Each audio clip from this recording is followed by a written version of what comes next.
Our message today is that the government and peak bodies like the MLA simply need to do the right thing and do the smart thing.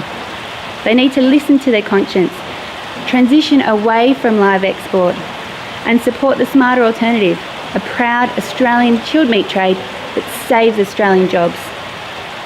We've had an overwhelming response from our supporters right around the world. Horrified and surprised, the Australian government is continuing to support this trade. Since WSPA launched the Humane Chain campaign, over 170,000 people internationally have taken action. In the last month alone, over 11,000 people have joined our photo petition, which you can see behind me, from over 80 countries, places like Egypt, Brazil, Thailand, Italy, Panama, everywhere, calling on the Australian government to end this inherently cruel trade. Look, the Australian meat processing industry is one of the most heavily regulated in the world, and I'm confident that we represent the best work practices globally in the industry. Up until the introduction of the live export industry, local abattoirs and rural meat processing industries were ensured a steady supply and a regular income and a balanced rural economy. We've been working at basically around about 50% capacity in the recent weeks. Our staff unfortunately have only been down to say 3 to 4 days over a 7 to 8 week period, and plus other plants in the state have obviously totally closed down.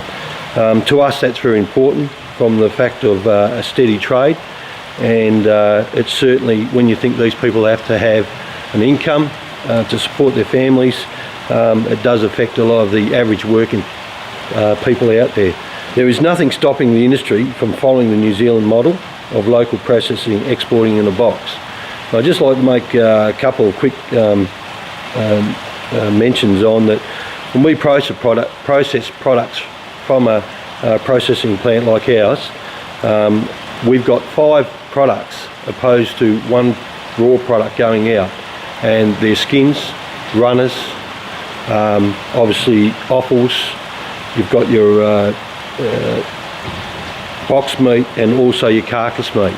So when you look at that opposed to 1 product going out, from an economic side of things, you don't have to be much of a mathematician to work that one out. In our plant particularly, there's between 50 to 60 people on a process floor, and then you've got the transport people that transport the product. So when you look at that, we're employing all those people to do 1 carcass to get that finished product. So in our view, we believe over a period of time it should most probably be phased out, and certainly it would give us the opportunity to process 52 weeks a year. I want to bring to your attention some correspondence which I have received from Princess Alia of Jordan. It's not often that you get written to by a princess, so I thought it was worth taking some note of, particularly as she has been engaged in securing for both of Jordan's main government abattoirs pre-slaughter stunning for both cattle and sheep. And she says, I would greatly encourage you, and she's written to me and to Melissa and perhaps others, but she's certainly written to us on this issue, I would greatly encourage you, and indeed be most grateful to you, if in setting standards in legislation you can ensure that the stunning of both sheep and cattle unconscious prior to slaughter is mandatory. The utmost minimising of the suffering of animals both leading up to and during the slaughter process is a key requirement of Islamic teachings. She says, you are no doubt fully aware that a significant amount of halal meat is imported into Middle Eastern countries from Australia, all of which has been stunned as part of the slaughter process. The Princess Alia Foundation has been actively encouraging the benefits of stunning to be more broadly embraced in the Middle East.